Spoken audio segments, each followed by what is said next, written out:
Hello everyone, welcome back to my channel, or welcome if you're new, and welcome to my October 2023 monthly budget video. First things first, shout out to fall. Fall has arrived today at the filming of this video. It is September the 23rd, which means it is the first day of fall. Honestly, you guys, whenever I get my notification from Georgia Power that our bill for next month is due, that is kind of what triggers me and lets me know, like, oh shoot, the month is almost over, which technically we're a week away from the end of the month exactly today.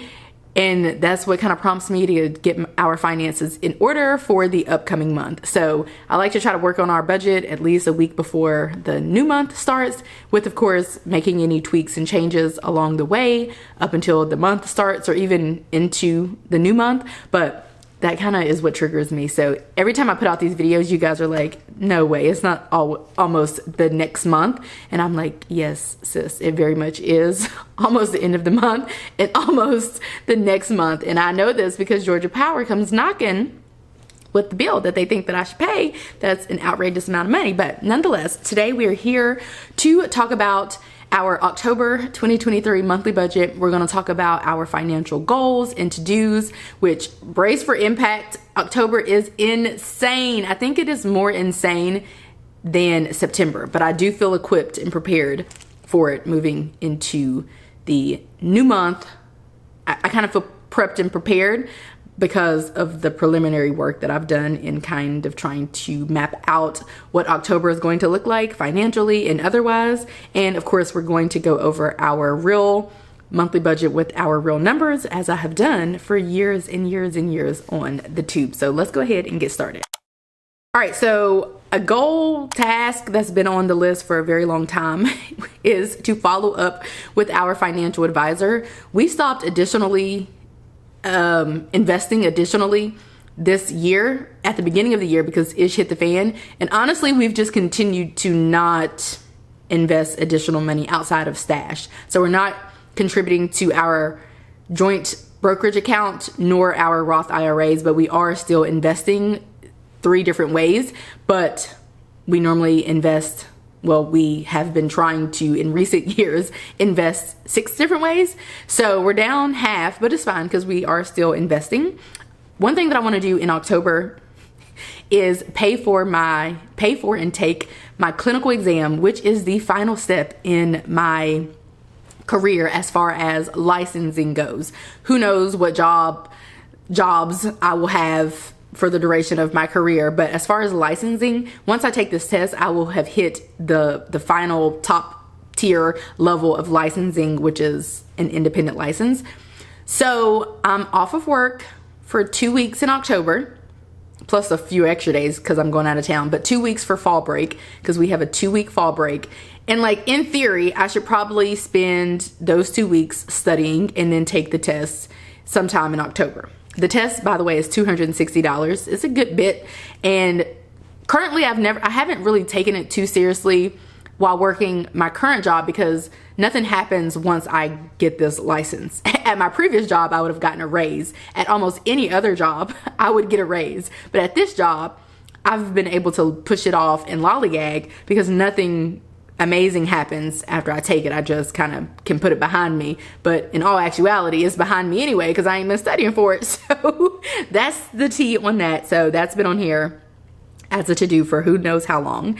We also want to save whatever we can save, and honestly I'm not really sure what we can save. I'm not gonna lie to y'all. We'll talk about the budget, but I don't know how much we'll be able to save in October, if anything at all. Like, I want to put a number down, but I don't know. But if we can save some money, that would be ideal. But I really, for the first time, cannot quantify this because I have no idea. Next up, we want to invest 15% of our paychecks, which is an automatic thing. I keep this on here as a reminder that, you know, because we want to bump it up eventually. So I just kind of keep this on here as a reminder of where we're at. And then one day it might say invest 20% of our paychecks, for which we will make the adjustments and be able to invest 20%, which would be cool. I'm hoping this has me in focus. It looks like it does.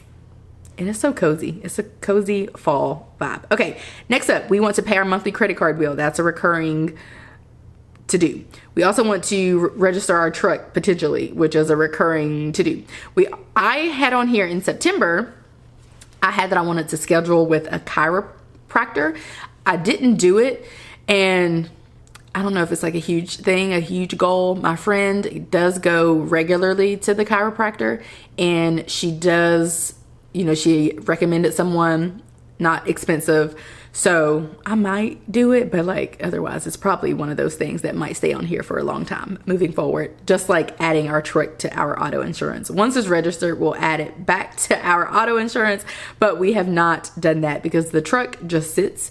In fact, I don't know the last time. I think over the summer, my husband started it up. He's supposed to start it up like regularly, because when he doesn't, then it doesn't start up without a jump. So that thing just sits, but it does work technically.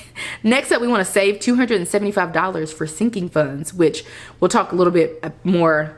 Yeah, we'll talk more about that when we get to the actual budget. Also a goal that's on here, or a to-do that's on here and has been on here for a while, is to sign up for BarkBox for my puppy girl, because I really think that that would eliminate me having to go buy treats and toys for her each month, and it would be a cute little thing, so I want to do it, but I don't know. I just keep buying her treats myself and her toys myself, and I make some treats sometimes. So, but like one day. Also, we need to potentially buy amusement park tickets. We're taking our first annual cousins trip in October, which is something we planned probably like 2 months ago. And we are supposed to go to Busch Gardens, but we haven't yet purchased our tickets. So that's something that we need to try to figure out what needs to happen with that. Are we still going to Busch Gardens? If so, we need to buy our tickets, because we need to buy that before we get there. Also, I did already I have booked dog boarding on here for the trip, and I do have it on, like I gave the dog boarder, the dog sitter, a heads up, and she has her on the calendar for that trip, the cousins trip, but I need to actually pay for it. So what I really need to do is finalize the days. Things have slightly shifted, so I think she'll still go there the same amount of days, potentially, perhaps. So I kind of need to finalize that and then pay for it. You'll see, based on how much we are anticipating spending on shopping this month, it'll make sense once we get there, after talking about all the things that are happening in October. In October, I also have a friend who has a birthday. I get her a birthday gift typically every year, and so this year is no different. In fact, we are going to go out of town. It's just a hop, skip, and a jump away to Charlotte, North Carolina for her birthday party in October. So not only are we going to go there and celebrate, I also want to give her a gift. I also have a niece who has a birthday in October. I typically get her a birthday gift every year, so I have that on here. I have to create a holiday budget because, technically some people consider holidays to start in October. Now, last year we did pass out candy for the first time ever in life. So for which case, candy was a bag of candy. I don't know. We probably spent $20-30 on candy. But if we are passing out candy again, then that kind of does kick off the holiday. Even though I don't quite celebrate Halloween, it does kind of kick off the holiday. So I'm thinking of in October at some point, at any rate, going ahead and creating it's not so much creating a holiday budget, it's really just trying to account for all the holiday things and being prepped and planned for those, because I do not like, let's say it's November and somebody's like, hey, you want to do this, or come here, I kind of like to have a plan for that regarding what our money can do, so that I know what I can and cannot participate in. So that's just how I like to do life. Also, I have on here to complete a quarterly financial review. So I'll do that on camera, and I want to do that to kind of prep for the quarter ahead. Not just for the holidays, but just the whole quarter, just in general. Also, I'm going to a planner event, a big one, not like one of the little ones that I go to in October. And so I am going to have table mates, and typically, you don't have to, but it's pretty common practice to purchase table mate gifts. And so I have on here to buy table mate gifts. So what I did is I just went through our October calendar based on all the things that we have, all the events and things that we have on the calendar already. And I just kind of tried to think about ways that I would need to prepare for that, things that I would have to buy for specific events and stuff like that. So that's kind of where these to-dos are coming from. I'm not pulling them from the air. Also, my coworker's sister puts on a playwriter. And so we are thinking of going to that to show support, because that would be cool if folks from his school were to go. And so if we do go, we need to buy tickets for that. It's the same day as the planner meetup. So I'm trying to figure out what's what. It's a lot going on in October. You probably wouldn't be able to tell by looking at this, but we are skipping out on some things, but we are also participating in a lot of things. And to beat it all, we were going to host our second annual, and still might, but I don't think we're going to be able to, our second annual wine tasting, because last year for our first post-COVID house party, because we bought our house right before COVID struck, we had a wine company to come to the house, and we invited over an intimate amount of people, which is recommended, maybe like 15, and we did a wine tasting, and it was so fun. And honestly, since I had this little setup, I'm hosting my friend's brunch next week. She's getting married. So also, my friend's getting married in October. Luckily, she's not having a wedding ceremony. They're going back and forth about if they're going to have some kind of like dinner party or whatever. But at any rate, since we're not doing the bachelorette trip and all that, I decided to host a brunch for her in September, end of September. So luckily I don't have to buy a gift necessarily. I'm not planning to buy a gift for them in October, because now I guess technically this isn't their gift, it's really her gift, because he doesn't benefit from this brunch because he's not invited, because she invited her girlfriends. So I don't know, I might get them a gift, I might not, I'm not really sure. Oftentimes we'll hang out, and my husband and I, like if we invite them somewhere, we might cover the cost of something. So like maybe we'll do something like that, invite them to go bowling, they like bowling, or to do something and just cover the cost of it, which is still getting them a gift, but anyway, so maybe we might do something like that. But now that I think about it, yeah, he doesn't benefit from this gift at all. But anywho, I have this cute little setup for brunch, and it's a setup of 12. And so I might do the table again, and we have like a little wine tasting, because the wine tasting actually isn't that expensive. It's actually insanely cheap. And honestly, I was going to start charging for it, like a small fee if it were a tradition. But yeah, I don't think we're going to be able to do that, because it's a lot going on. Although, I don't know. We'll have to see. Next, so yes, the play. Then back to the list. Next would be, I put buy a Halloween costume.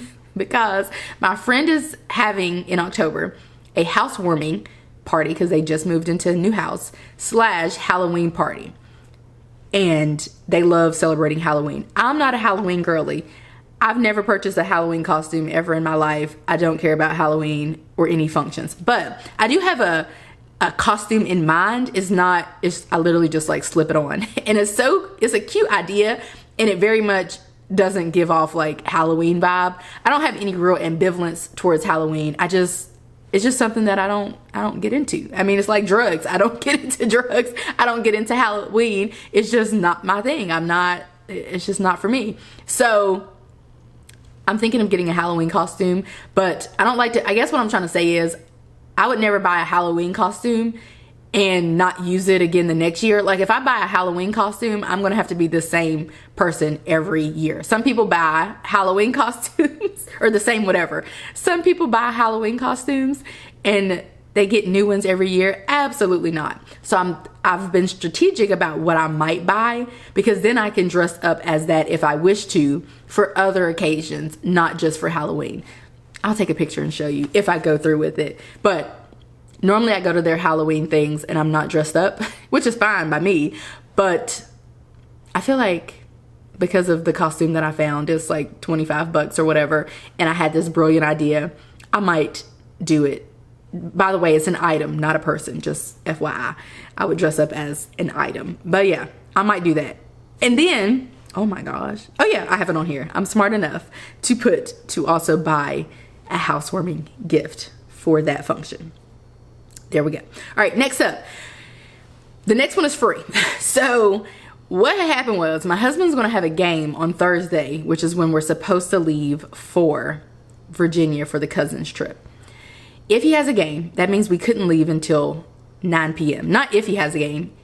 If he has a game, if he can't get coverage for the game that he's coaching, we wouldn't be able to leave until after the game. And the game's at like 7.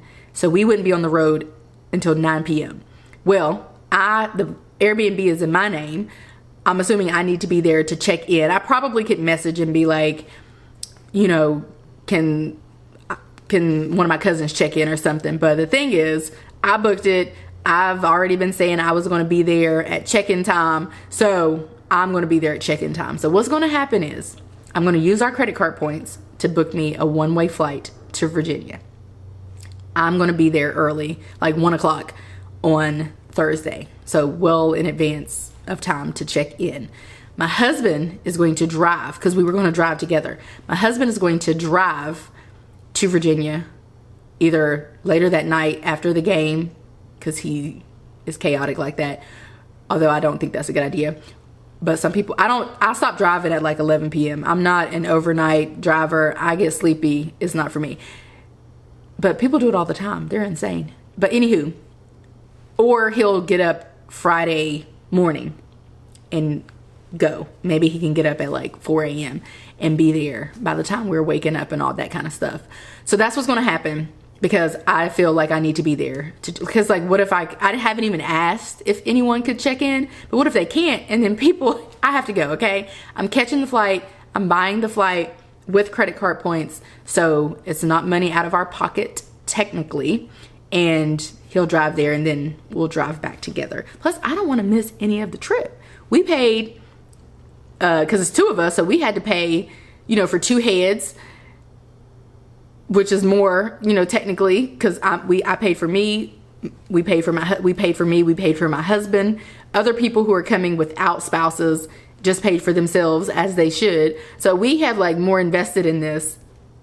And so I need to be there to enjoy my whole trip. So I'm going.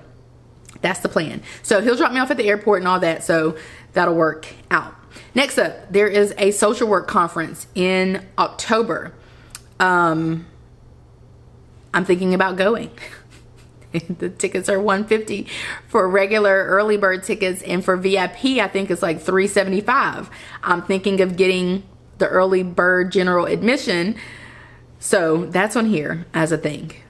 Like, I want to go, but it's also an expensive month. So trust me when I say there are things on here. There are things that aren't on here that we just can't do and I'm opting out of, but it does seem insane. So at the beginning of November, we have a wedding anniversary, a dating anniversary, and the anniversary of when we met. It's all in November. Everything happened in November.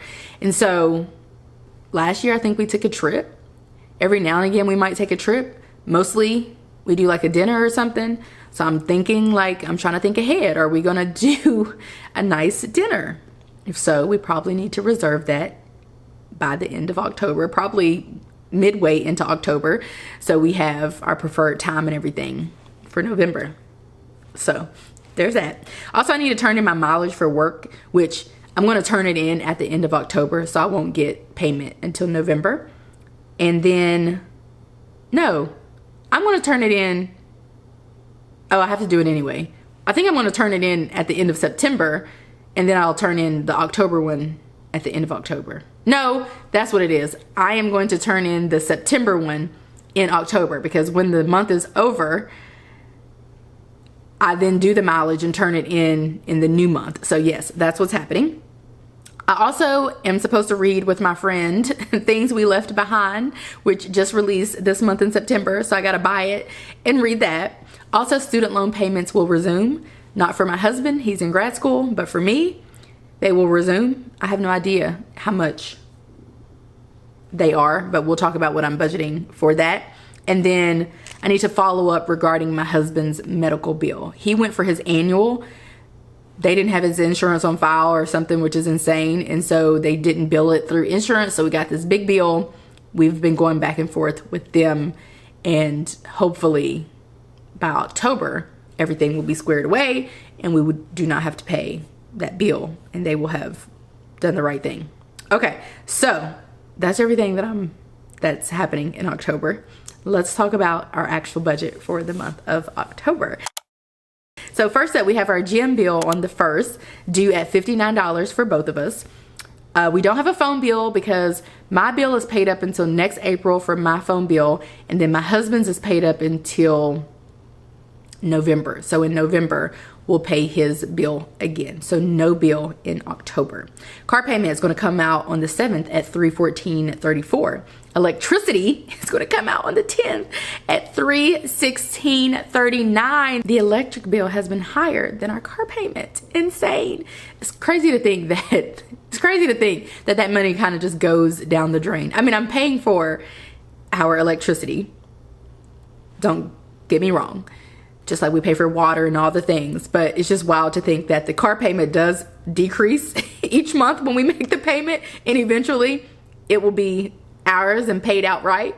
But the electricity is a lifelong bill. That's insane. But you know, we live in Georgia. What can we do? In the cooler months, it will get down lower, which I cannot wait for. Cable, which is through Sling TV, is going to come out on the 10th for $40 even. Pest control is going to come out on the 11th for $50.60. Internet is going to come out on the 11th at $80.30. Our mortgage is going to come out on the 15th at $1,611.23. Our water sewer is going to come out around the 21st-ish. And I don't have the bill for it, so I'm budgeting based off of this month's bill. And so I'm budgeting a little bit more, which is $100. But I'll adjust that in October when the bill actually gets sent to us.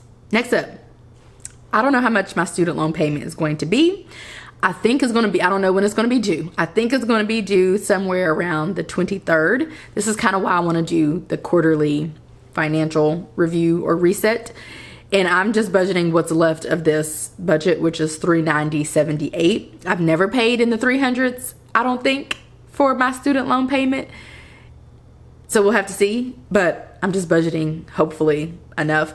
I don't know what's going to come of this. But anyway, next up we have Amazon Music due on the 25th at $16.99. Security for our home due on the 26th at $52.14. Life insurance for the both of us due on the 27th at $42.19. Pet insurance for our doggy due on the 28th at $61.05. Netflix due on the 28th at $9.99. Shopping, I'm budgeting $3,000 for shopping because here's the thing. Life's expensive and we have a lot of stuff going on. And I did try to add up what I'm anticipating all of those things costing that we talked about, all the gifts and the tickets and the exams, plus what we spend for groceries per week, plus what we spend for gas, plus what we spend on dog food and treats and stuff like that.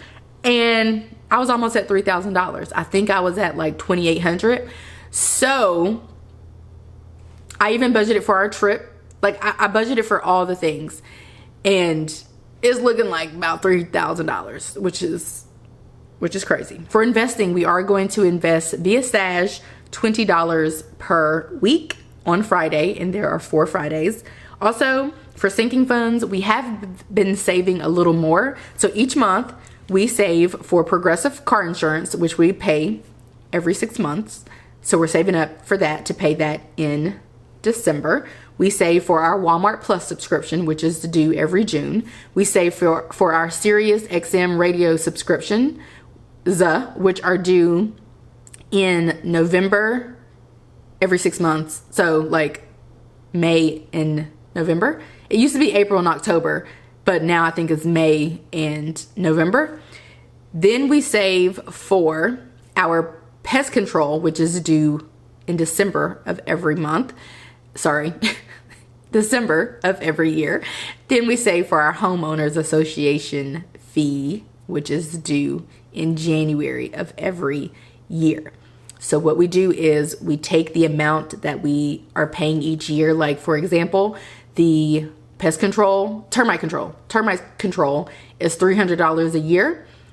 And so we just divided 300 by 12. And so we just save that amount each month. Next up, we have savings at 0, and then retirement, additional retirement at 0. And that gives us an every dollar budget with the expectation that we will spend $6,500 on all of the things, which is what we try to budget for.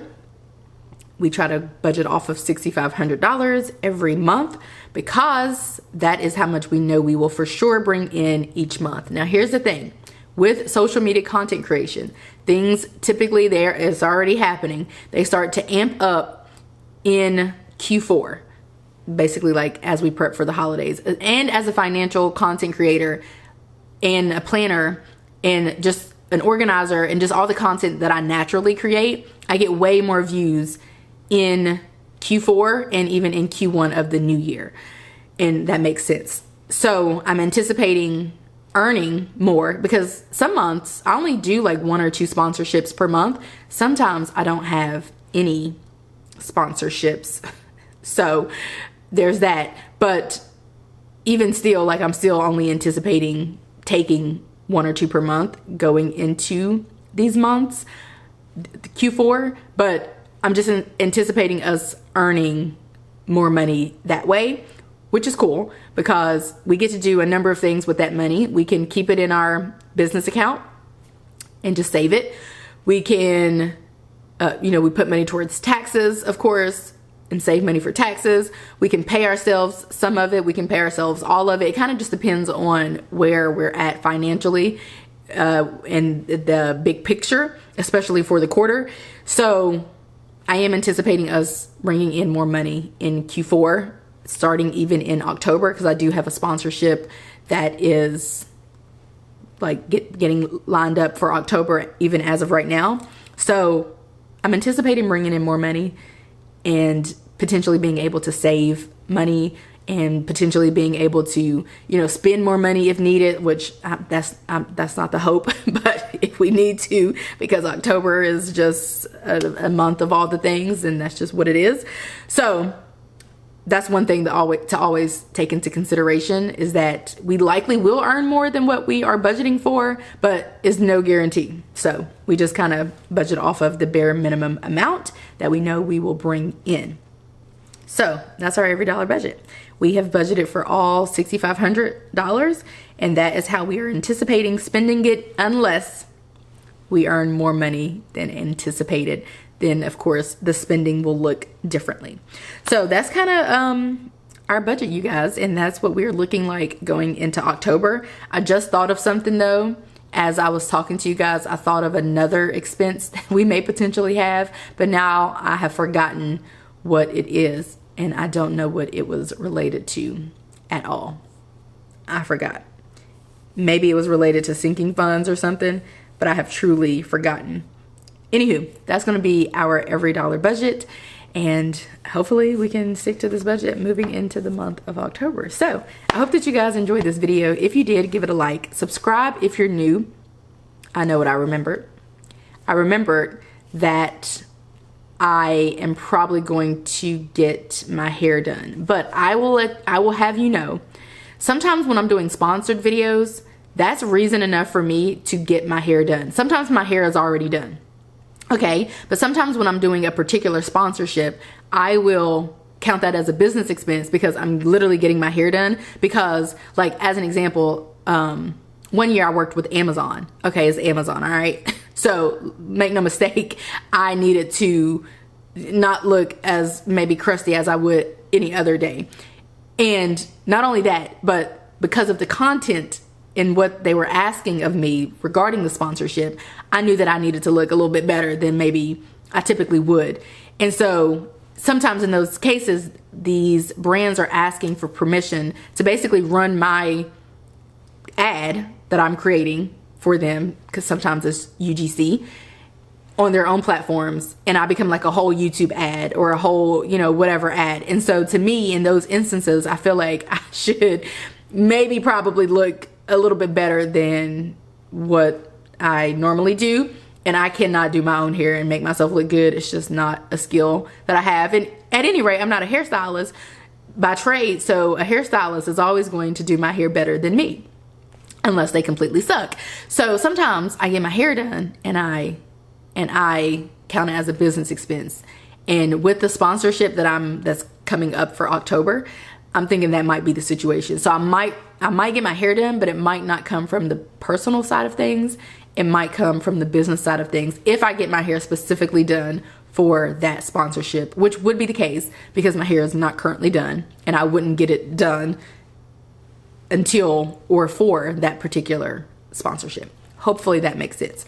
Sometimes I used to do that with nails and stuff too, every now and again, but I do my own nails now, so we're good there. And yeah, I don't have any other beauty things that I pay for. But yeah, anyway, that's that on that. If you like this video, give it a like. Subscribe if you're new and if you're liking what you're seeing. And I will catch you guys right back here in a few days in a brand new video. Bye, guys.